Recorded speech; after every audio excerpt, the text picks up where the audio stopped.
clearly we need lots of reform. So in addition to what your thoughts are on reforming the Supreme Court, what are your thoughts on term limits for senators themselves? And what are your thoughts on eliminating the Electoral College? Well, let me say, and no politician really wants to say this, but I actually do believe in term limits for the United States Senate. 3 terms is more than enough. We have 2 terms for the president, so certainly 3 terms for a senator to let somebody else go in with their ideas, with their vision. You know, I actually think there should be term limits with the Supreme Court and them federal judges. Yep.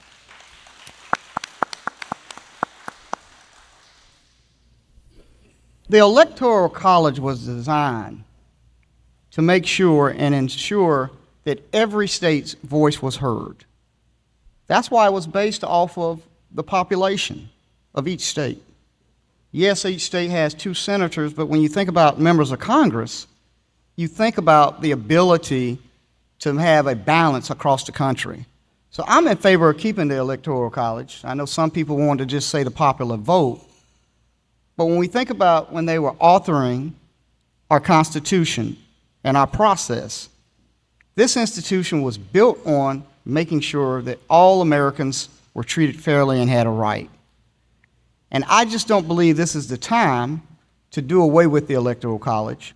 I think that we have to, as citizens, really work hard to make sure within the states, our prospective states that we live in, that we do our job and get our voters out. We can't not just sit back within all the congressional districts in South Carolina and not get out the people to vote. We could immediately change some of these districts if people got out and vote. And that's what we have to be committed to, organizing, but it just doesn't take organizing, it also takes inspiring. Why do I need to go vote? And getting people to understand that this democracy is built on people and votes. And I think we have to work very hard to get our message out and to get our people out. And that's what our democracy is about, governing by the people. And that's what I'm going to be working to do, not just to be sitting there listening and doing nothing, but I'm going to be up there working because you told me this is our challenge and this is what we need to do. Thank you.